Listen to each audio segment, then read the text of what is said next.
kusema ya kwamba is to say that uko na shabaha gani mbele za Mungu, what purpose you have in front of God, na kwa ajili ya Ukristo wako, and for your Christianity.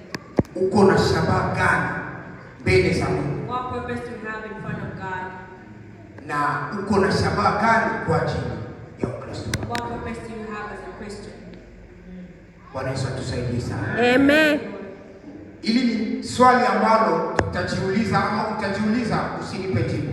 This is a question we'll ask, but you will not give me an answer. Sijakuambia unipe jibu, lakini ni swali kwako. I'm not asking to give me an answer, but it's a question for you. Uko na shabaha gani mbele za Mungu? What purpose do you have in front of God? Katika Ukristo wako uko na shabaha gani? You as a Christian, what purpose do you have? Usinipe jibu. Do not give me an answer. Jibu ni wewe na Mungu wako. The answer is for you and God. Bwana Yesu atusaidie sana. Amen. Tunasoma katika Injili hii iliyoandikwa na Yohana. We're reading the Gospel of John. Huyu ni Yohana aliyekuwa katika miongoni mwa wanafunzi wa Yesu Kristo.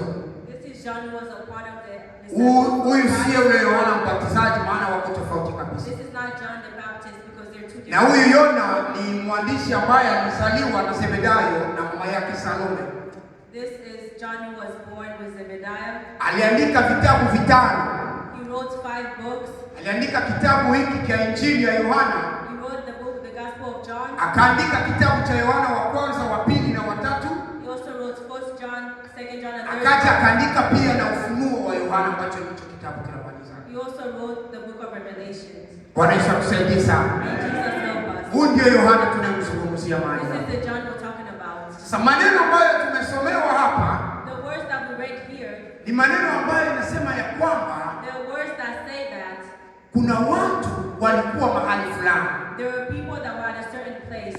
wakimfuata Yesu Kristo. They were following Jesus Christ. Na wakati walikuwa wakimfuata, And as they were following him, wakakuta kwamba Yesu amevuka, ameingia ngambo ya bahari. they saw that Jesus had crossed over the sea. Sasa wakati wamefika pale, So once the people reached there, ikabidi nao waanze kuangalia kama watapata zingine mashua za kuwavusha. they had to look for certain objects to be able to cause them to cross over. Maana walikuwa wamefikia katika huo mji wa Tiberi. Because they had already crossed over that city. Sasa pakapatikana zingine mashua mbili ambazo zilikuja, There was 2 boats that also came along. zikawachukua wakafika mahali Yesu alipokuwa. It took them to the place where Jesus was. Sikia sasa kitu kilichotokea pale. Listen to what happened there.